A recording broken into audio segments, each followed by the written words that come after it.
morning and welcome to Rising. Thank you for joining us as we kick off Christmas week. We're feeling very holly and jolly in here, aren't we, Niall? We are, as you can tell by our outfits, in fact, Robbie. Couldn't get any more festive than this. You mean our outfits that closely resemble what we were wearing last week, Niall?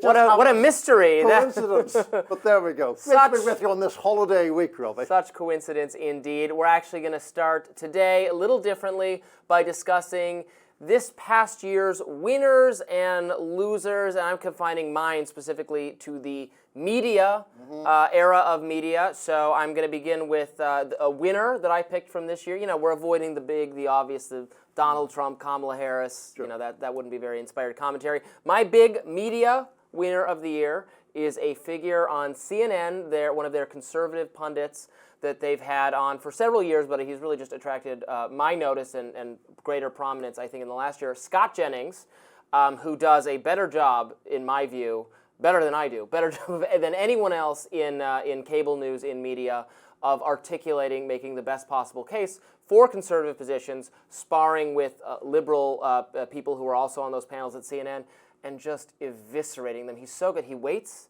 until they say something that is very that can easily be criticized, and then he springs into action. Have a clip of him from just last week discussing RFK Jr. Let's play that. I'd like for science to go back to be science, because during COVID and during the last few years, science became religion. You know, when we're putting people up on pedestals and making prayer candles with their image on it and sewing pillows with their face on it, that's no longer science. That became a religion. So if I were in their shoes, I would say science is going to rule, evidence-based decision-making is going to rule, and that's how we're going to make all our decisions. I think that's fine. So that is who I would describe as my media winner. You've probably seen clips of his by now as well. I have. No, he's definitely become a lot more prominent. I've been aware of him in sort of the cable news landscape for quite a long time, and he has definitely sort of risen in profile, I would say. You know, his views don't necessarily align with mine, but I think he's an effective cable commentator. But one of the things I'm interested in is whether you think part of his prominence is CNN becoming more open to those kind of views being expressed than they were, certainly during the Trump first administration, when I think CNN did go in a more overtly liberal direction. They are doing that. I credit them. I give them credit for doing so. They are clearly interested in featuring a somewhat wider range of discussions and debates. It's to the network's benefit. It has made for much more compelling television in recent weeks, those panels that Abby Phillips is doing. No, I think any time that there is a genuinely diverse panel as opposed to just two people representing, you know, talking points and screaming those talking points at each other, I think is worthwhile. And that sort of exchange of different views, which of course we try to do here, has, I think, been missing on cable TV news in large part for a very long time. Things are becoming increasingly. I noticed that, how the Hannity-Combs debate, crossfire style thing has gone virtually extinct on all cable news programs. It's just the hosts bring on guests that they agree with. They make their case, right, and then the guest echoes what they say. And everyone agrees how right they are about it. It's very different from what we are trying to do on Rising. It is. Who's your winner of the year? So my winner of the year is being offered through gritted teeth on my part, but I would have to say Elon Musk, because he has actually been able to use his immense wealth as the richest man in the world to further advance his interests. Now, part of that was the outside spending on President-elect Trump's behalf. That was more than a $100 million bet on Elon Musk's part that paid off. In terms of his stewardship of X, formerly Twitter, one can have the whole argument about whether he has skewed it deliberately to be pro-conservative, or I would assume you think he has cracked down on a liberal bias from the old Twitter days. But the point is he has made it clearly more amenable to people who broadly share his view. And the thing that disconcerts me more than anything else about Musk is he has so many business interests before the government, primarily in relation to SpaceX, which is these massive contracts, some of which we know very little about the specifics as to what they're doing for the sort of defense establishment. So look, he has put an enormous amount of money and a significant amount of effort behind getting President-elect Trump elected, and that has worked for him, and I think he will presumably reap business benefits from that. It was a good year for Elon Musk, yes. After being hesitant to wade so deeply into Republican Party politics and betting on the wrong horse to begin with, DeSantis, he then got all aboard Trump. The Twitter acquiring of that all has given him a very important level of influence over conservative media, over conservative politics, and has catapulted him to being in a very influential position in the actual administration. So I agree with you. It has been a productive year for him. We disagree on whether that's a good thing for the country. I would actually agree that it could be a bad thing if this ends up distracting Elon from the task of making us a multi-planet race. I'm all in support of SpaceX, a multiplanetary species, I should say. So we can have a colony on Mars, that sort of thing. Let's keep building rockets and all of that, and not get too focused on I hope he makes the government more efficient, but just eliminating small aspects of fraud is not the best use of his time. The best use of his time is building rockets. We differ a little on your level of enthusiasm for space. Elon, but that going to keeps space. life interesting. So let's get to the fun stuff, which is losers of the year. Robbie, who do you have in mind there? Well, I was inclined first to pick myself, but no, no. The big loser of the year, I think, is, and some viewers might not like this because I know there is a certain amount of appreciation for her in conservative circles. Candace Owens is my loser of the year. She was ousted from the Daily Wire, where she was a very, very, very well-liked host with a huge platform. She continues to have a significant platform. Her videos get a lot of views. I think her tendency, and the tendency of a lot of people in conservative and contrarian media, to not buy into every establishment narrative, to ask questions, to be bold about re-examining things we think we all believe. I think that is a good tendency, and I support doing it. I think she's taken it too far and then some into just absolute. She was just named Anti-Semitism of the Year by one of those anti-Semitism awareness groups. I think a lot of what gets labeled, or maybe a lot might be wrong, too strong. Some of what gets labeled anti-Semitism by these types of advocacy organizations is bad faith and is wielded for a political cause, including a political cause of supporting Israel at all costs. That said, in her case, it is utterly, totally deserved. She has said numerous crazy things related to Jewish people over the years. Yeah. And I think it was absolutely time for conservative media to part ways. I mean, the charge of anti-Semitism certainly seems to be, I would say, well, have more evidence behind it in her case. I'm sure she denies it, but nonetheless, there are a lot of extremely inflammatory things she has said. One thing I'm curious about in her case, and we'll get on to my losers in a second, but in her case, like, first of all, do you know her personally? Nope, I don't believe I've ever met her. So I'm always curious with her whether she legitimately believes the stuff she says or whether it's a sort of intentionally inflammatory performance art of a kind. This is another thing with her. She is clearly and the viewers know I don't usually use uncompromisingly harsh language, even though it's not that I just disagree with her, but I've disagreed with her to every stage. She started out as just another liberal Democrat, or as a whole like anti-bullying online thing. She had that kind of grift. Then it's a conservative grift. Now it's now it's this thing. It's just she's just looking for some new attitude to get clicks or whatever it is, and she's been successful at that, so good luck to her, but I don't care for her commentary. I better never have. Fair enough. I haven't either, so we're in agreement there, and we may be in agreement on my losers of the year, which we'll be fairly brief about. We're both, I suppose, transgressing the lines of our respective positioning around this desk, because my losers would actually be Joe Scarborough and Mika Brzezinski of Morning Joe, who for years warned in the most hyperbolic terms possible about the dangers of a second Trump presidency. And once that presidency hoved into view on the horizon, very promptly wandered off to Mar-a-Lago to have a chat with him and to establish warm relations, or warmer relations than there had been. The one thing that I want to stress in naming them as losers is my objection isn't anti-Trump or pro-Trump. It's the idea that the whole thing appears fraudulent by the way they did. Losers in the media sphere, but winners in love. So that's good for you to take the romantic silver lining, Roman. We'll be back with much more Rising right after this. Holidays are coming, holidays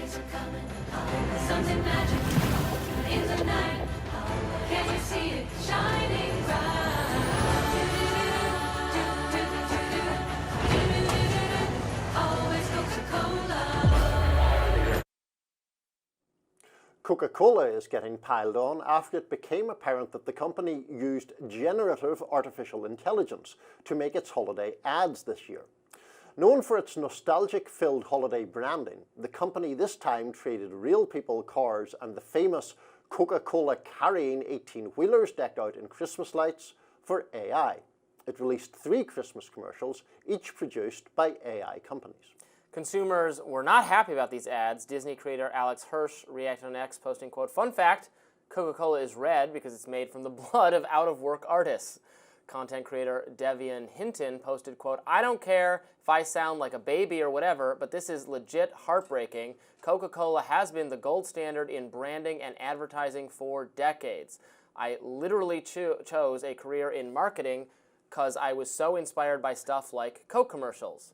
But the company is staying on the new course. Coca-Cola's vice president and head of generative AI, Pratik Tucker, told the online outlet Ad Age, quote, "We keep our roots in our heritage and what Coke is all about as a brand, but then connect the dots with the future and technology. AI is always good at creating fantastical, hyper-realistic stories, and that's where the whole imagination went into next level. If I want to go very realistic, maybe it's difficult, but if I want to go hyper-realistic and fantastical, AI is actually a much better tool." Well, this is an interesting move by Coca-Cola. I don't get that upset about the use of AI for these kinds of things. Well, I certainly don't care that people are going to be out of work because it's, that's what happens. Sorry, that's what happens when technology improves. People doing the hand-drawn animation get replaced by CGI artists. That's how it goes. I'm also a little confused. Like, oh, it's not a real car. It was never real polar bears. They were CGI'd. I decry this trend what Disney is doing this. You know, the live action Jungle Book remake, the live action Lion King remake. They're not real lions. They're not real animals. It's just slightly instead of the beautiful hand-drawn cartoons, it's these CGI things which sometimes can look good and sometimes look, I think, a little cheap. I just saw a trailer for a Mufasa origin movie for the Lion King, which I don't know who wants this, but it just at least I guess that's a new story. But they're not real lions; they're CGI'd, and it looks fake compared to. I went and saw. My brother was in town last week, and we went and saw The War of the Rohirrim. It's a cartoon Lord of the Rings new movie about the Kingdom of Rohan. And it wasn't the greatest thing ever. The plot was a little simple, but it looked really good because it was drawn. It was hand-drawn cartoons. That looks really good. Some of the CGI stuff just looks cheap and whatever. But it was always CGI. I don't know. The AI looks much different than the CGI polar bears, in my humble opinion. It seems peculiar to complain about it. You may argue, I think, that as AI becomes more and more prevalent, we need to figure out what is going to happen to people who are going to lose those jobs and how, you know, they're going to get what different other jobs. Training or what could be done to assist that transition. But to assume that the transition itself is unjust or appalling or something seems peculiar. I mean, that's, you know, presumably when television became much more popular and radio declined in popularity, there was a decline in employment for radio voice actors who couldn't also, you know, physically act. I mean, that's say what this all the happens. time, but like the horse and buggy repairman gets put out of business by automobiles, but that's just kind of what happens. It's we got to learn to live with it. The most egregious example of what I'm talking about. I also saw a trailer. I think when I went to see Wicked or Gladiator 2, I saw a trailer for a new How to Train Your Dragon movie. Do you know that one? I haven't seen it. Those are. Yeah. And like I think Pixar or Dream or some studio like that. It's very popular series of movies for kids about dragons. They're CGI done. This is going to be again live action one, so it's just people, but all the environments are CGI'd, and the dragons are CGI'd as they were in the first place. People joked, oh, they got the same actor to play the dragon as they had last time because it's all CGI anyway. I don't understand. Executives making decisions at entertainment companies are just baffling to me. Can all be a little bit baffling. Let's move on from the world of direct entertainment to other AI news, where Google has added meteorologist to its portfolio of responsibilities. The company's new AI weather model surpasses the most reliable forecast system previously available. Google DeepMind scientists developed a weather model that for the first time ever gives a machine learning driven method of conducting ensemble-based forecasting. If you have an idea what that means, you know more than I do. But in any event, the same model is run with many different initial conditions to generate probability-based projections. Put plainly, which I'm glad we're doing in the end, it's very accurate. Researchers say the Google Mind can anticipate extreme weather events beyond what occurred during its training period. This means it may more accurately forecast unprecedented events that have intensified due to a changing climate, as some theorize, but not all. For all its positives, AI will not replace human forecasters. Well, why not? It could replace them. Well, we wouldn't want our human meteorologists to be replaced. What If would I happen to can all be those people replaced- in local news wandering around in front of a green screen? If I can be replaced by AI, that's fine. I will accept it. I will hang up my pundit hat and retire. Maybe there could be an actual AI or CGI Robbie Suave. Maybe that would be the way forward. It's just a thing, you know. That's fine, yeah. And if people like that just as much, they'd be wrong too. 'Cause They would. cheap and soulless. We but, want the real life personal real- version the with all real the thing. idiosyncrasies. I mean, I'm sure it will be interesting if AI I haven't really tried to do this. Like the radar, the monologue that I do, I write that myself. I wonder if I could just get an AI to do it. As we know, some pundits are outsourcing their opinions. When we caught the View host, which one, saying Sunny Hostin, I think? Was it? Anna Navarro. No, it was Anna Navarro, who had you were not on this week. No. So she had tweeted a bunch of just obviously incorrect things about previous people to receive family presidential pardons, including names that were just made up. And they were like, what are you talking about? Woodrow Wilson never pardoned this person. She just asked the AI. Well, that's why I am a bit of a Cautionary Luddite. note. Yeah, no, seriously, I'm reluctant to use AI, and maybe I'll get left behind by this great shift that is happening. But I just see too many instances where its information is not, in fact, correct, and that seems to obviously completely defeat the purpose. I'm not a Luddite at all. I think it's good to move in this direction, and AI and technological developments will make our society better in a lot of ways. But it's not. I'm a techno optimist, a futurist, but we're not there yet. So the panicking over how powerful and amazing it is so far is a little beside the point to me. Yeah, I mean, a friend of mine swears by it in its capacity, particularly with data and, you know, creating graphs. And if you want to compare, I don't know, the unemployment rate in a certain year to a certain other year, you can just get it, and it saves an enormous amount of labor, in my friend's view. My concern is, well, if the data's wrong, it doesn't matter how much labor it saves you because the data's wrong. I presume the models will improve pretty rapidly, perhaps exponentially, and it will become a reliable thing. I don't want to be the has that famous clip. I think it's Katie Couric discussing, you know, what is the internet in about 1994 with Paul Krugman giving the worst prediction of all time, worst prediction he'd ever made, that the impact of the internet would be as much as the impact of something that hasn't changed our lives very much. So I'm not... Oopsies. Yeah, oopsies. I'm not completely against AI. I'm just waiting for it to become better. All right, more Rising right after this. When Pope Francis unveiled the annual Nativity scene at the Vatican earlier this month, people wondered if there was a double message being sent. And that's because baby Jesus was draped in a keffiyeh, a traditional scarf used by Palestinians as a symbol. The Pope was gifted a Star of Bethlehem by 2 Palestinian children and then gave a passionate speech. The 87-year-old pontiff pleaded, "Enough with wars, enough of violence, glory to God in the highest, and on earth, peace, goodwill to all people." This came weeks after the pontiff called for an investigation into what he said may be a genocide in Gaza. This was in response to repeated military attacks by Israel, which is also considered the Holy Land in the Catholic faith. The Pope posted on X earlier this month, "Let us pray together for peace in martyred Ukraine, in the Middle East, Palestine, Israel, Lebanon, and now Syria, in Myanmar, Sudan, and wherever people suffer from war and for violence."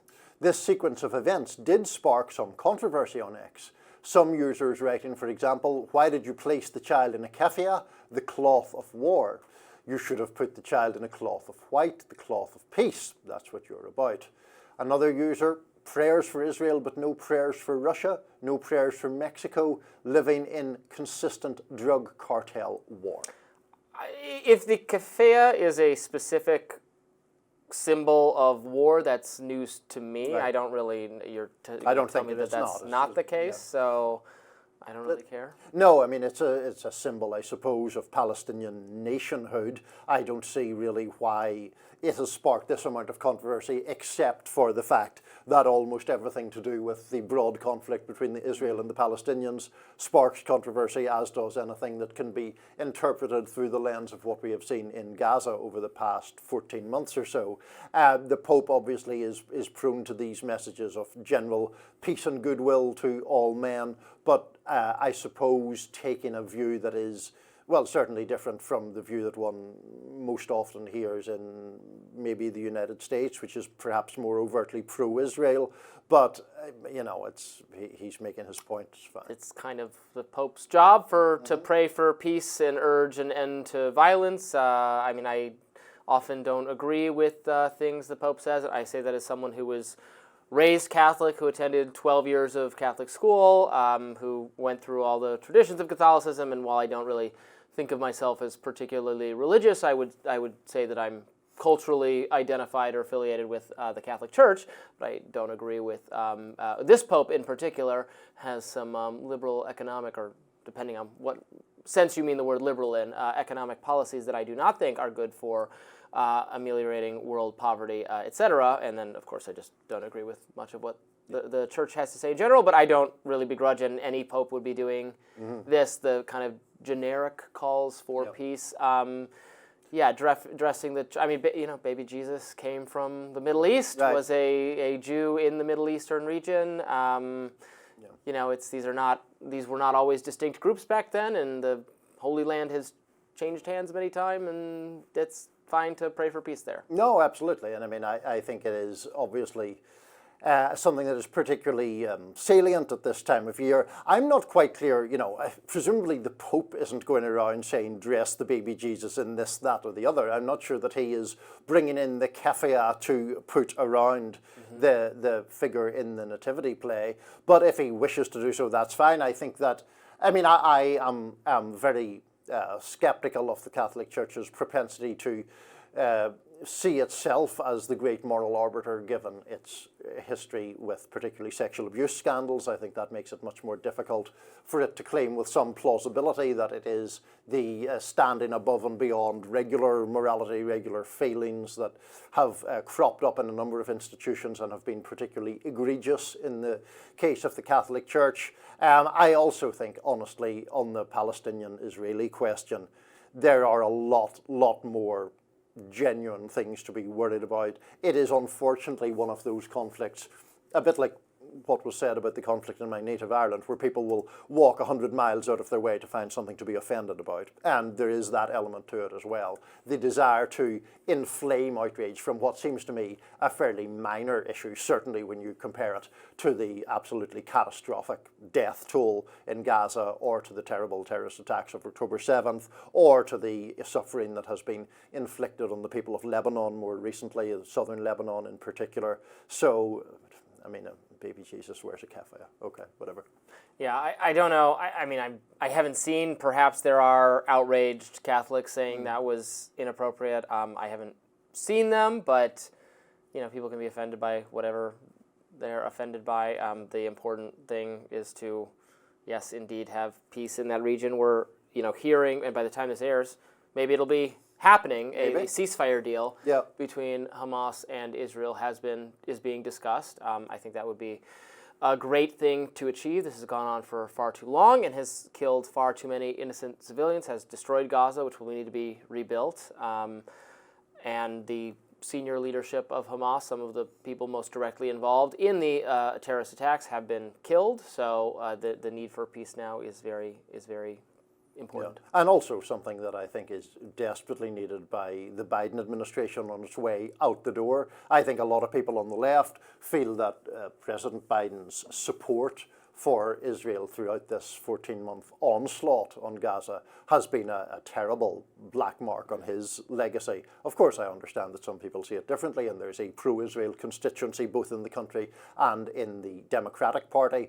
But for a president who made so much of the purported morality of his foreign policy to allow Israel and Benjamin Netanyahu in particular to operate with the degree of impunity that Biden has allowed him to operate, I think is disgraceful. Yeah, more impunity than any president preceding him, including Republican presidents, who've always been staunch supporters and allies of Israel. It's not about abandoning Israel, but knew that on some level it affects American security as well, our interest in the United States, to have an unlimited aggressive military actions by Israel that we're paying for. I mean, on one hand, I just want to say, look, do what you think you need to do for your country's security. You just do it with your own money and your own weapons instead of getting it from us. Why do the American people have to pay for it? Right. That's a question that no one can answer in any satisfying way, given that there's less debt to GDP ratio in Israel than there is in the United States. Well, and also just the significance of the levels of aid. There was a study from Brown University comparatively recently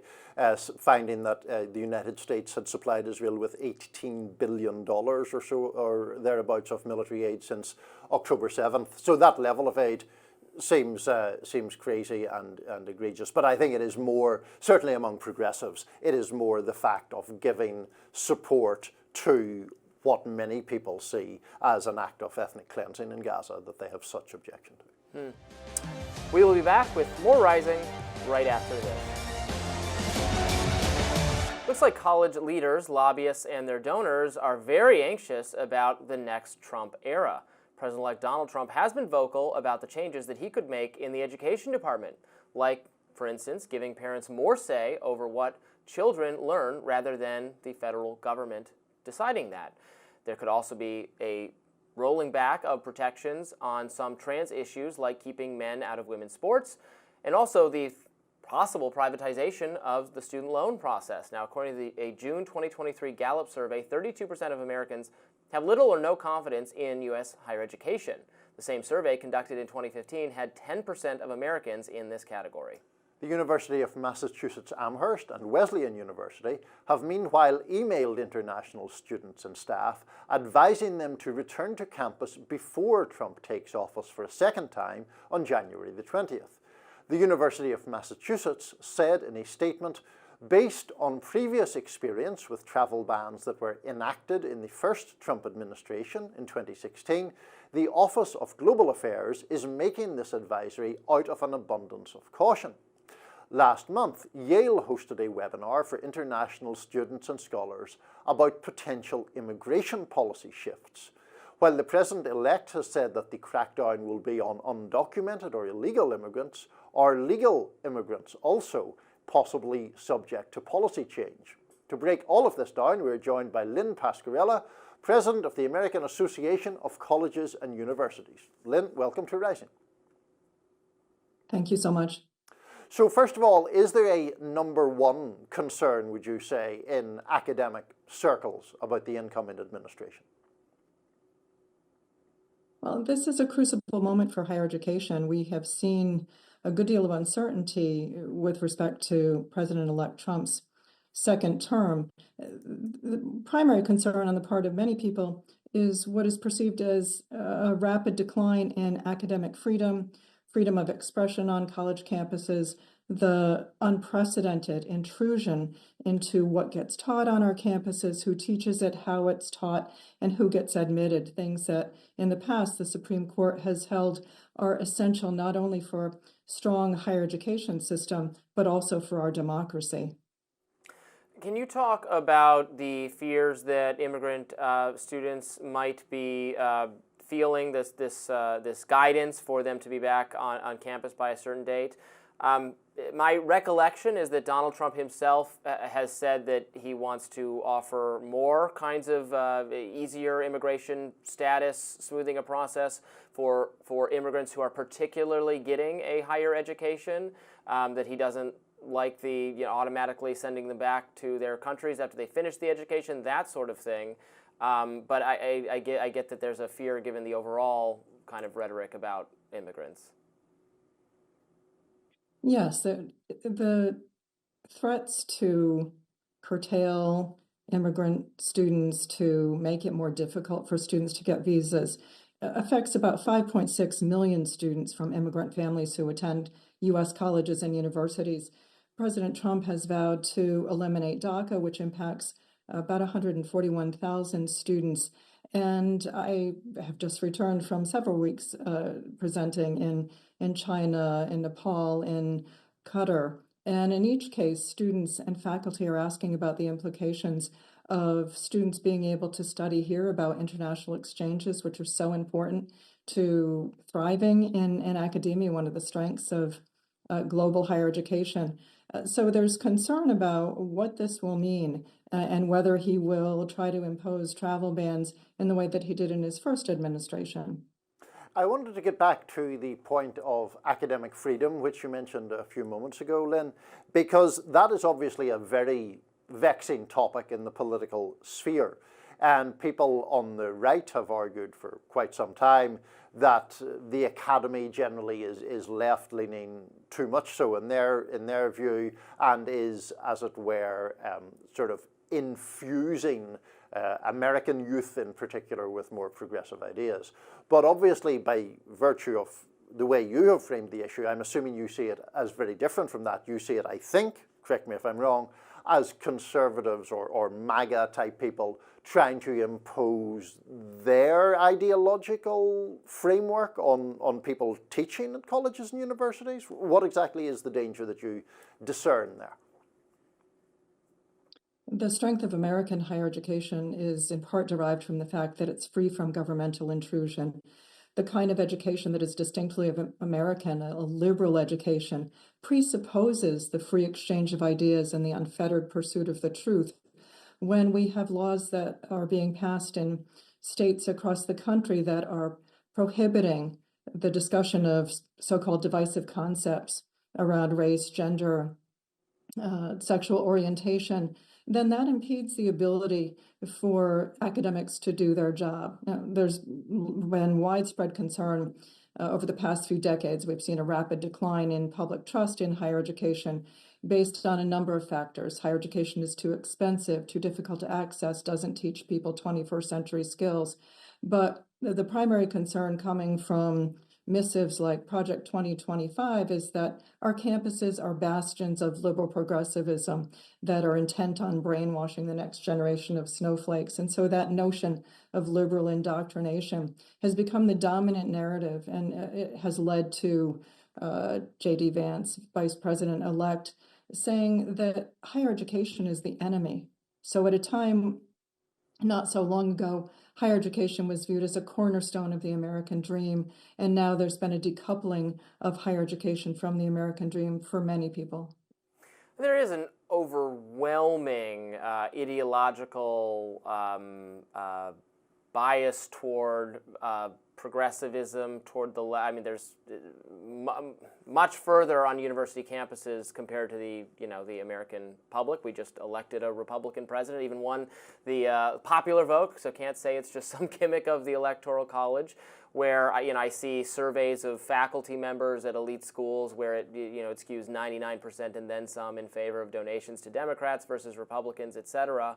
I agree with you on the importance of intellectual diversity and the importance of our institutions, and I don't want to throw in with people who are maligning the entire our American, our very valuable education system. Although I think I would argue that it has become really outrageously expensive compared to the benefit that some students get out of it, and not being enough to justify that exorbitant cost and the amount of debt they take on.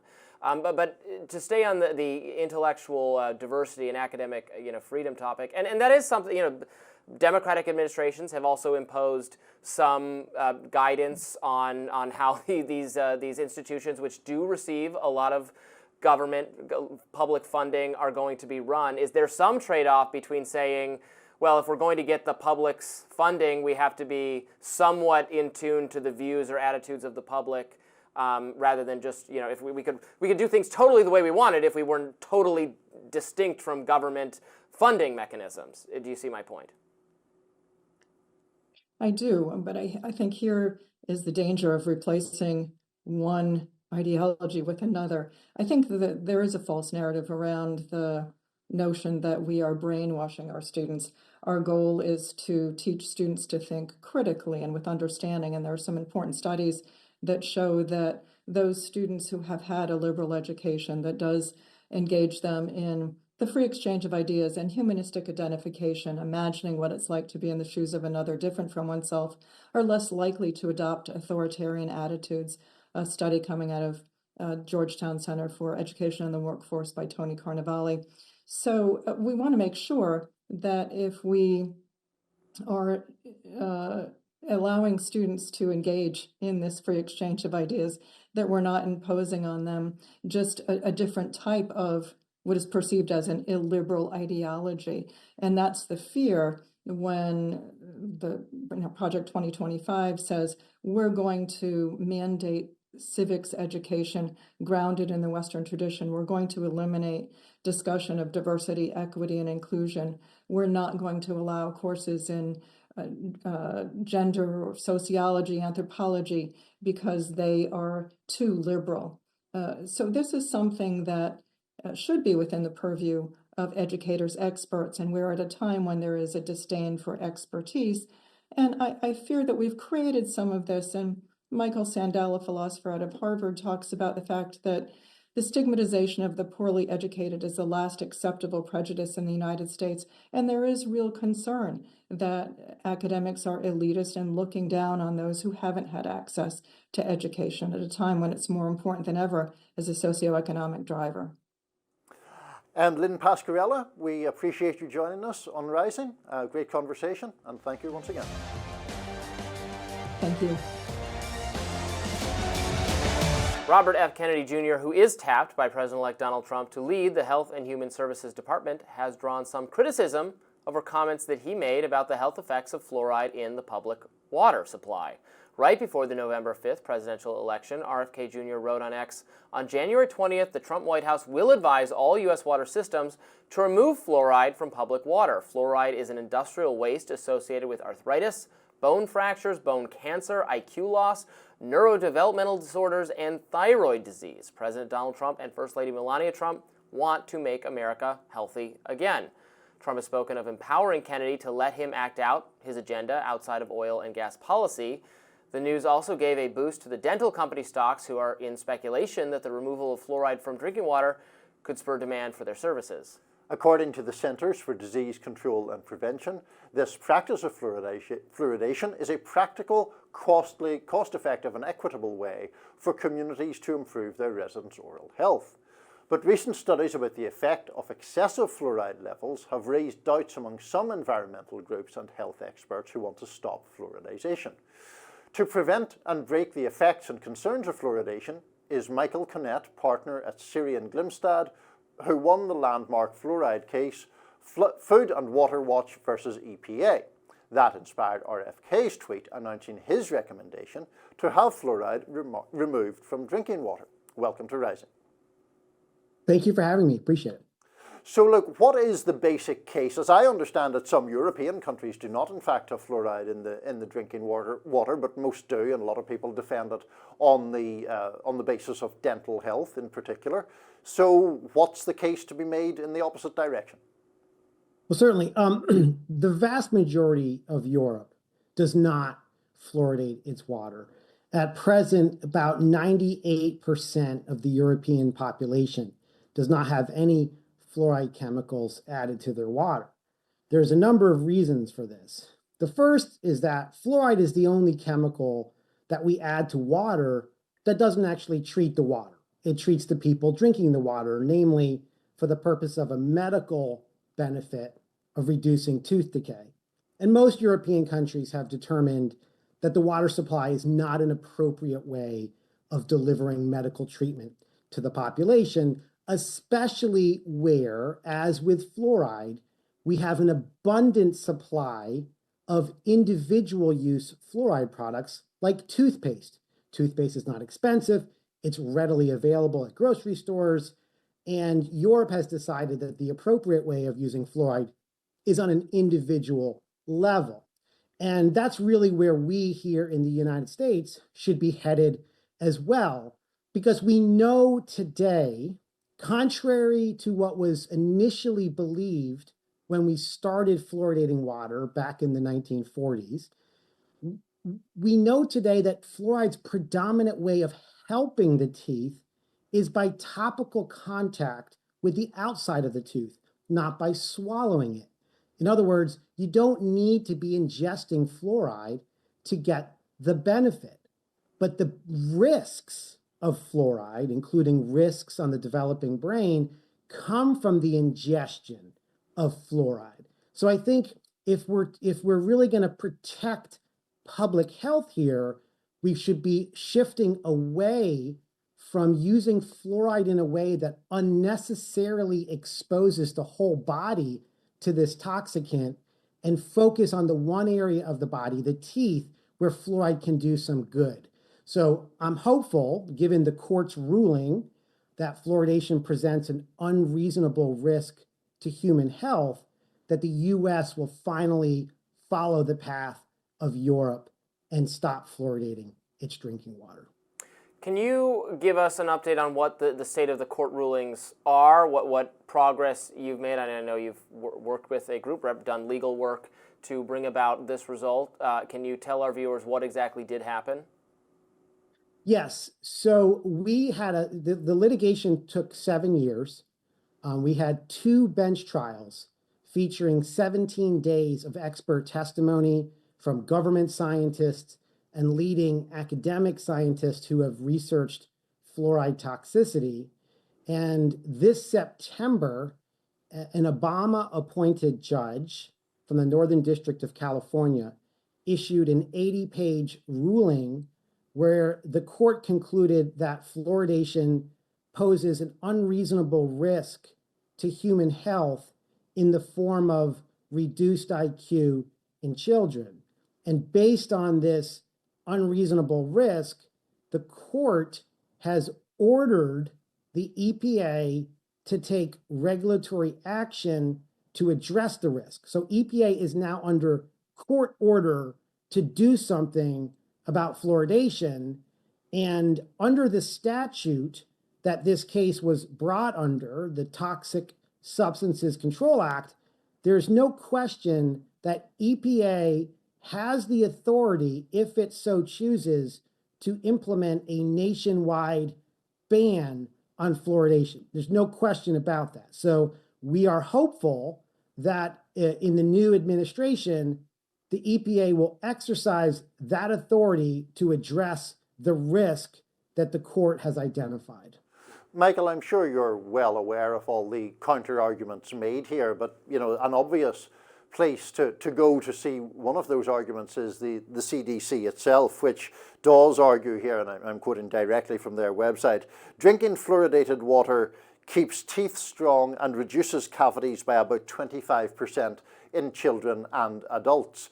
Do you disagree? Do you think that finding is wrong, or do you think that the downside of fluoride in terms of things like brain health is so great that it outweighs those effects? First, I think the CDC is using outdated data. But second, I had the opportunity in this court case to depose under oath a representative of the CDC. And it was the director of CDC's Division of Oral Health.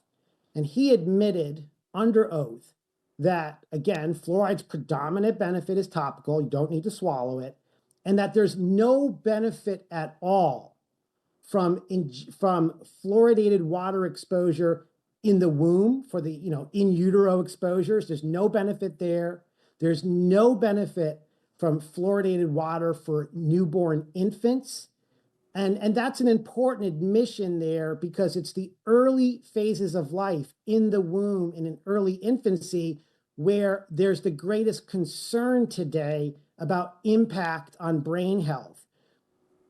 We have studies, birth cohort studies funded by the National Institutes of Health, which have consistently found associations between prenatal fluoride exposure and reduced IQ in children. So we now have a situation where we have an identified risk, a risk that the court found to be unreasonable, and we have no offsetting benefit during that period of life. Again, the CDC admitted there's no benefit from prenatal exposure and no benefit from early infancy exposure. So I think that's something that policymakers need to grapple with, because when you're adding a chemical to water, everyone's going to be exposed, including pregnant mothers, including bottle-fed babies.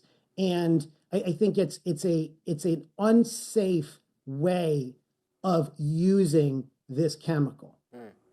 Michael Connett, thank you so much for joining us to discuss. We really appreciate it. Thank you for having me. I appreciate it. I first encountered a person named Brianna Woo many years ago on the internet. She was at that time involved in Gamergate, which was a massive controversy on social media, with some progressive and feminist activists claiming the video game fandom was sexist and racist in some ways. Some of those fans, especially conservative ones, fought back and claimed that they were being unfairly misrepresented by progressive journalists and interested people. It was an incredibly toxic feud, although maybe it was downright friendly compared to some of the cancellations and harassment campaigns we've all endured in the subsequent 10+ years. Brianna Woo knows what I'm talking about. For years, she fought with the right and was subjected to personal attacks by the right wing. But then she started to criticize some of the excesses of progressive activism, and more than once tangling with transgender activists in particular, who she thinks are in some ways making their ideas, trans and gay acceptance, less popular and less appealing. Executive Director of the Rebellion PAC, Brianna Woo, joins me now to discuss all this and more. Thanks for being with me, Brianna. It's so nice to talk to you. I know. I'm your methadone Brianna. I'm not quite as potent as the real thing, but we'll do what we can today. Well, before we even get started, we're going to do this live right now. I owe you some money because we made a bet online. I bet that Joe Biden would stick it out. I made that bet early on, but I clung to it even like 5 minutes before he dropped out. I was in full denial. You won that one.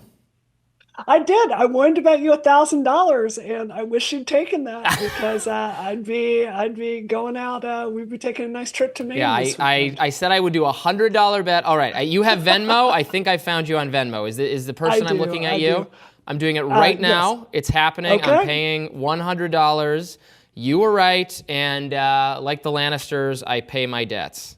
I appreciate that. We won't have to have Twitter feeds anymore, so this is good. We're bringing the temperature down in the country. It's great. Okay, I'm hitting pay, and there, it's done. Oh, actually, it's making me confirm your phone number. I'll get that from you afterwards. We'll do it after the show. We won't share that because I know you have suffered a lot of harassment, obviously, over the years, coming from both sides. Why don't you tell our viewers a little bit more about, your own journey, being someone who feuded so much with right-wing people in mainstream spaces, and then, what has changed in recent times?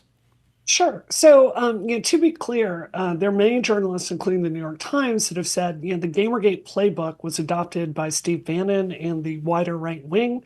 And there are many people that feel it directly led to Trump's victory in, 2016. So, the battle I believed we were fighting, which has turned out to be mistaken, is I thought we were saying, look, there are certain tactics that should be out of bounds. Rape threats, death threats, sending mobs of sock puppet accounts after people to harass them, dox them.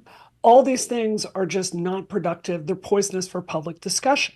And the discussion I believed we were having in the Gamergate days was these are tactics we need social media companies to step up and develop policies for, even though it's difficult to balance that with your First Amendment right.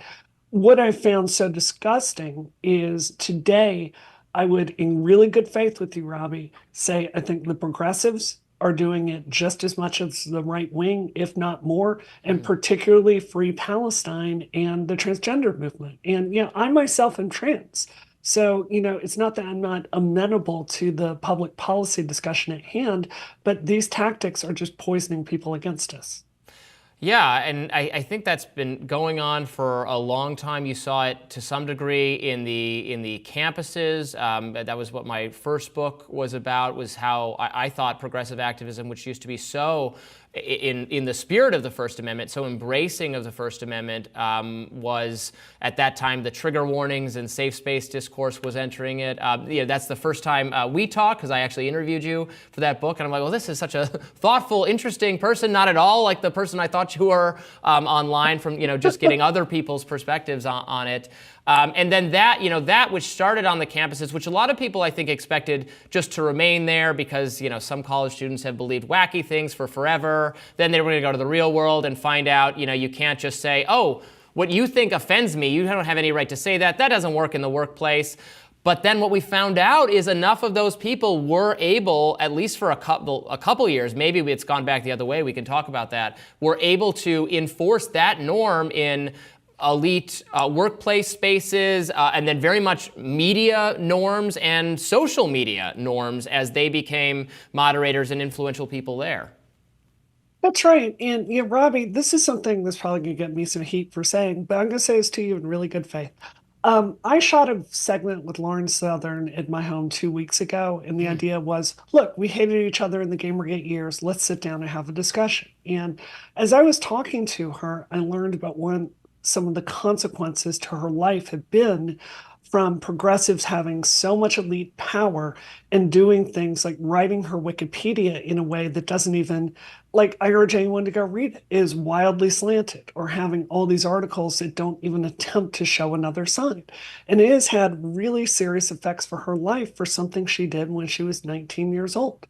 I don't know how you feel, but I don't think the person someone was at 19 should haunt them for the rest of their life. And I think something I've learned in the last 10 years is this conservative argument. Don't get me wrong, I am not a conservative. I'm 100% Team Democrat. But the way we wield this power is occasionally, actually frequently, I would say, creating enemies faster than we can create friends. And if a political movement is serious, you've got to be in the business of addition and not subtraction. And progressives have just failed at that. Yeah, and as you point out, it's not just progressives. This ease in which, and I do think this has abated somewhat, but for years, the height of cancel culture being like 2017, 2018, 2019, maybe, so many campaigns against people for having said things online when they were young, especially. I so agree with you on that front. I think we should practice broad forgiveness for people who are high school and younger, because you and I. If a video camera had followed me at all times as a kid, or if there was a running transcript of everything I had ever said when I was a kid, no one could have lived up to this. I think people who love to say, well, that's just being, enforcing social responsibility. I'm like, no one was a saint. People say cruel things to fit in with others because they're afraid of cruelty being visited on them themselves. And you have to grow and learn, and it is just pathologically unfair to me what we have been putting kids through. I think some of that has eased up, but our mainstream media has been totally complicit in that, because it wouldn't work if they wouldn't then just say, this allegations resurfaced against who X, Y, and Z. Well, you're writing about it now. You're legitimizing it. I think that's dead on, Robbie. And I think this is part of a wider trend of, I think both sides, but especially progressivism, has gotten so comfortable with moralizing in lieu of an argument. And, when I grew up in Mississippi, I was only surrounded by conservatives. And I heard this moralizing from the fringe right. One of the reasons I changed sides is I noticed that the Democrats, when they were talking to me about public policy, meaning trade policy or welfare policy or racial justice policy, they were willing to go into arguments and not just moralize everything. I believe that one of the reasons progressivism has so much less salience today than it did 10 years ago is we have gotten intellectually lazy, like a muscle that has atrophied from lack of use. Intellectually, we are weak right now, and we cannot defend the things that we believe. I think there's a really strong ethical and pragmatic public policy argument that we need a structural reckoning with racial injustice in this country. But the way to get there is to talk to people on the face about what we know, how much it's going to cost, how we move forward, what the advantage is for them. Just calling everyone a white supremacist and a racist in sight People are tired of this, and it's why the vast majority of people in the middle are tuning out of all of politics. The first side to drop these identity games and talk to the middle of the country in honest, plain terms with respect is the side that's going to win. We'll be back with the rest of my interview with Brianna Woo this weekend. You won't want to miss it. Stay tuned. More Rising right after this. Welcome back to Rising. I'm continuing my interview with Brianna Woo. So we were just getting into it, the kind of self-defeating or setbacks that some progressive activists on race and gender issues are committing, you say, in terms of the moralizing, in terms of not really persuading people. You know, you've been particularly outspoken on gender-related issues and clashing with some of the activists on that subject. You know, and you and I are probably not really going to disagree on this at all. I'm a libertarian. I'm a pretty socially liberal person. I'm not a religious conservative. I want people to live their life however they want, make whatever changes, and bring themselves in terms of their internal understanding of themselves. Do what it's none of my business. It doesn't matter. I wouldn't criminalize any of it. And I think a lot of Americans are there. We have a kind of live and let live experience. Not on everything. We end up arguing, well, where do my rights end and yours begin, et cetera. But what seems to have particularly mobilized now, I would say, people who are broadly against rights or greater protections for transgender people, is the idea that something uncertain is being pushed on very young people for whom it might not always be the right choice, and then something is happening to erode the category of men and women in ways that just make no sense in terms of competition, both at the elite level and then, for high school age kids. Yeah, every sentence she said, you're right. We don't disagree on any of that. There's a thing that's happened. I really wish people would understand the history of transgender rights in this country. When Harry Benjamin put out the first protocols to allow people to legally transition gender, I believe that was 1979, go read them. These are a moderate, in the middle public policy that had steps that you had to go through. There were checks at every single step of the way that you're mentally healthy, you're going to therapy, you're having doctors certify that you've got something real. Psychiatrists, like people with doctorates, are going through and approving things before you're getting surgery. That was a moderate public policy that addressed people's concerns and got buy-in from the general public on this. I will never forget, Robbie, when I had my gender marker changed, which was in Mississippi, like years and years and years ago. I had 2 Christian conservatives at the DMV enthusiastically let me do that because they thought people should be able to change if they wanted to. That has completely changed because there's been a trend in the last 5 years to dismantle every single part of this system to make sure people are getting the health care they need. And it's led to things like in California, a policy where you, Robbie, could go out today in California, declare you're a woman, and walk into a locker room at a women's gym and flop your genitals around, which is something that actually happened. There was a lawsuit about this because the activism is driving the public policy and not the making sure all the stakeholders have their needs met. It's why trans support is plummeting, and it is terrifying me. Yeah, and I think that's particularly relevant for how to handle young people who are, going through puberty is a difficult thing for young people. Young women are often uncomfortable with their bodies. That's like the default state of going through your teenage years. Young men endure a lot of harassment and inadequacy feelings when they have to do locker room and all that stuff. I'm actually for more privacy for young people in whatever the facilities are. I think that is just a good practice in general to reduce bullying and to reduce, body-related issues. Let's accommodate everyone by having more privacy and more of that sort of thing without putting people, because it's going to put people, some people are of that age are going to be uncomfortable with like semi-naked people around them anyway. And now you're saying that very easily you could have people, transversing that boundary. And it just seems like a total recipe for disaster that I know the vast majority of gender nonconforming or transgender people don't want to subject uncomfortable people to at all. So I'm just like for I doubt the federal government is going to come up with some great solution here. So let's, to the extent we can, let relevant educational authorities and people at those levels try to construct better policies. I'm sure there are still going to be enduring bad policies in some places, but the idea that Trump is going to swoop in, or then Harris is going to swoop in, or then the next administration is going to swoop in, rewrite some Title IX law that was never meant to apply to this situation, and end up with a court challenge. I think that's so well said. And Robbie, I'm going to say this to you in good faith, even though it's going to piss my side off. I'm not a child psychologist, but I am personally deeply unsure what the value is of going to these children and giving them books like The Gingerbread Person, like introducing ideas of create your own gender to them. I personally, go watch the video I put out a few days ago telling my story. I didn't need anyone to tell me that I felt like a girl. I have no memory of ever not feeling that way. It caused intense distress for me. I was telling my parents that from as soon as I could talk.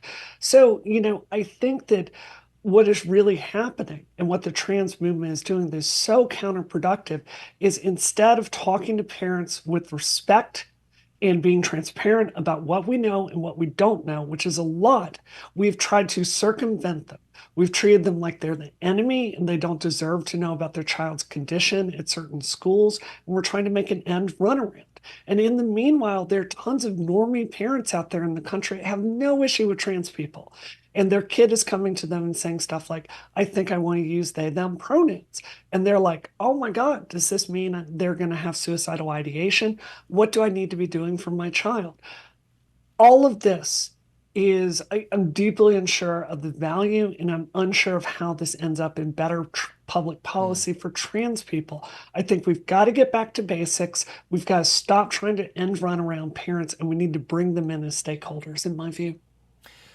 What do you think of the current state of these issues as they apply to the presidential race? Obviously, Donald Trump is not someone that I personally believe is actually so socially conservative. He clearly does not actually object to or have any problem with gay people. I don't think he really has any problem with trans people either.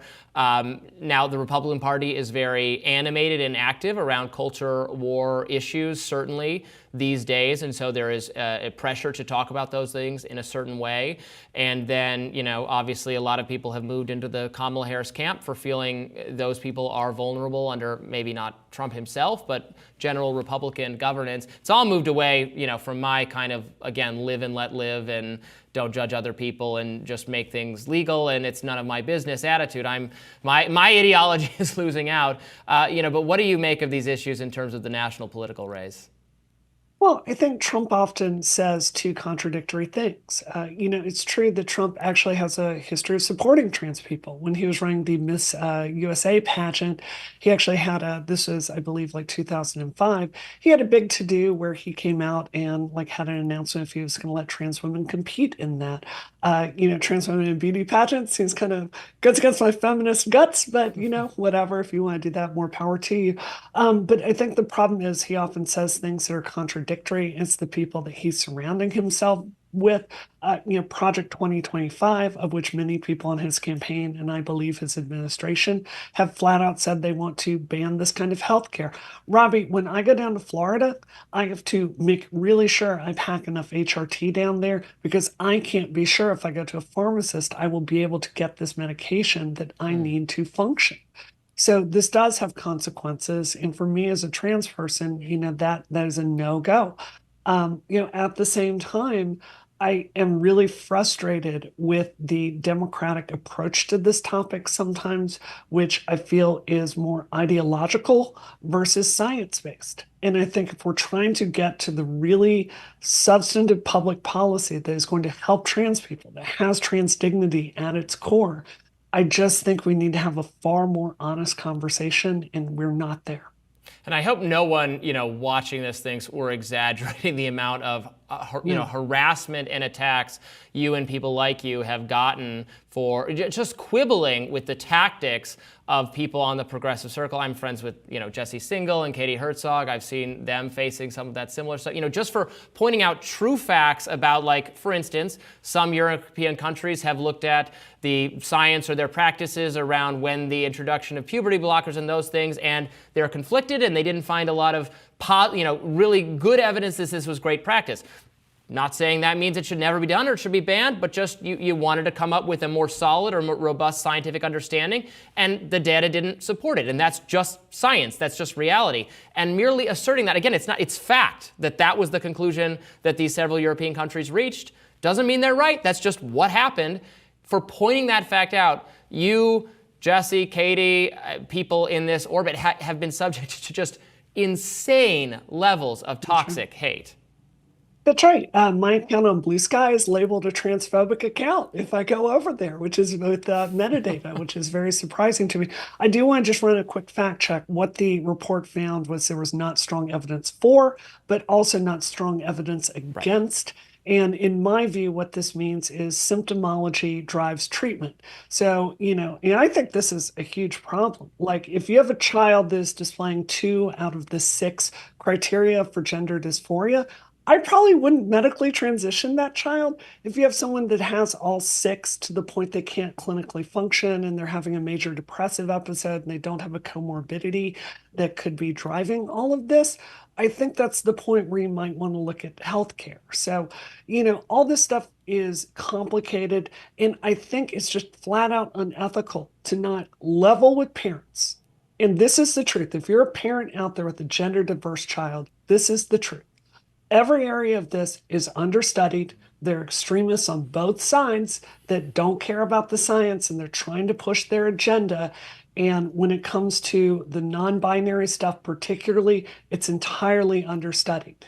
And there's not great medical evidence that medical intervention on people that are non-binary, particularly in puberty, leads to outcomes that can be justified. So I don't know how you can have informed consent, particularly from children, if we can't just say that it's true, because it is. How do you think social media has changed in the last couple of years? Particularly, with Elon Musk taking over Twitter, which I have plenty of criticisms of how it's been conducted there. I do feel like the accounts that were most keen to try to cancel people have maybe now been driven to other platforms. I'm not active at all on Blue Sky or Threads or wherever, the zero COVID people are particularly active. That seems to be the animating issue of people who've left the platform. So it has become certainly a more right-wing space. I think would be crazy to try to pretend that Elon Musk is anything other than he's a right-wing media figure running a right-wing media platform, one that does, and I think has made some improvements in terms of free speech moderation, although it's not perfect. Did we go past that peak cancellation period?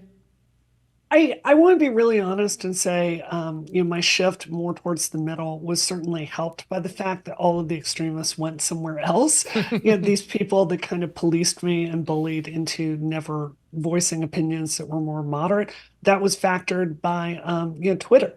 My failure of my congressional run in 2016 was in part, don't get me wrong, I was the candidate. I picked the choices. It's on me.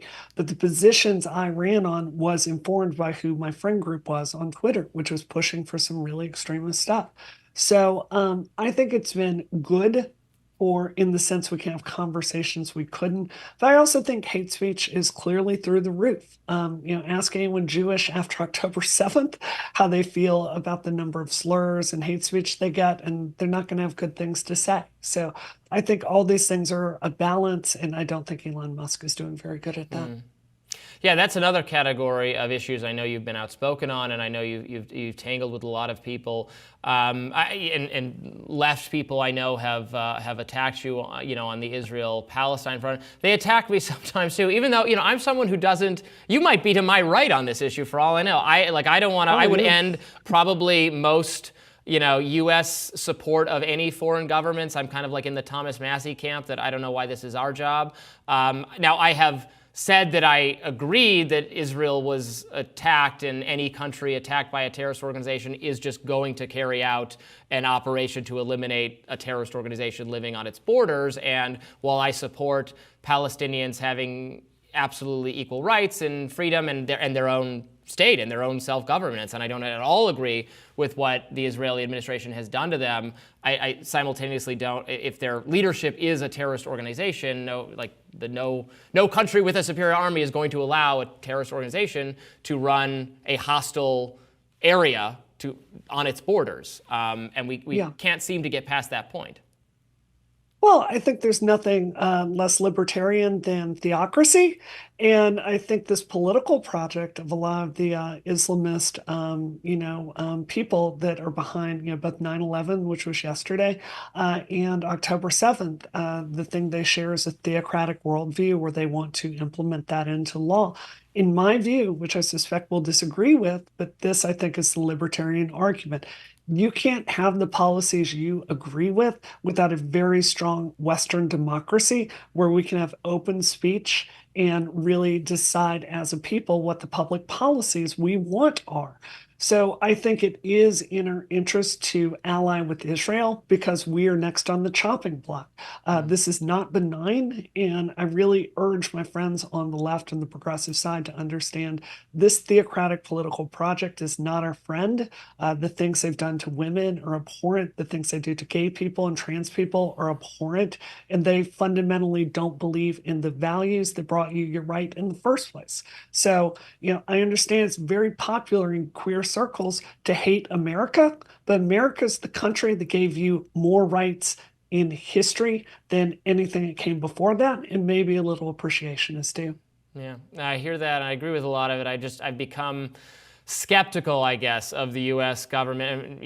I'm skeptical of the U.S. government's ability to do all sorts of positive things domestically. So I'm similarly skeptical that some of our involvements in other places in the world, even if I would like to, in an ideal world, they would be more aligned with Western values of tolerance and freedom of speech and all those things. I've just come so skeptical of the American, project of making that so through military force rather than markets and persuasion and everything else.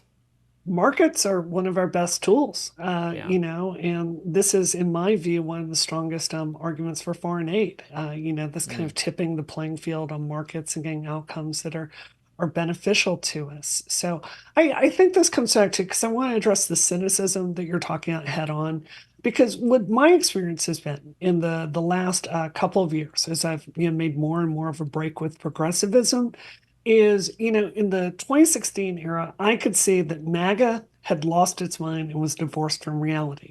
And now that, in my view, it's progressives. Are you trying to tell me that Haitians are not eating cats in the streets of Ohio? I'm not seeing evidence I find compelling about that. But at the same time, as progressives, you can see video out there of them praising Iran as though they are the hero and America is evil, which I don't think there's a credible argument for that. So what I think the way forward and to fix this country, and maybe I'm idealistic about this, Robbie, but I think people like you and I should be better friends, and I think we should talk to each other more, and I think we should realize you and I are serious public policy actors. They're willing to talk about things based in fact and try to arrive at the right conclusions. I have so much more in common with you than some fringe, transgender progressivist that believes Iran is a better government than our own country.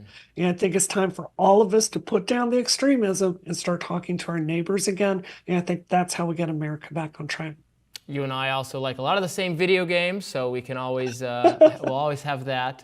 Brianna Woo, thank you so much for joining us here at Rising. We appreciate it. We'll do it again. That does it for us today on Rising. Thanks so much for watching. Be sure to like, share, and subscribe so you never miss any of our content. And for those who like to listen while on the go, we are available anywhere you can get your podcast fix. See you later.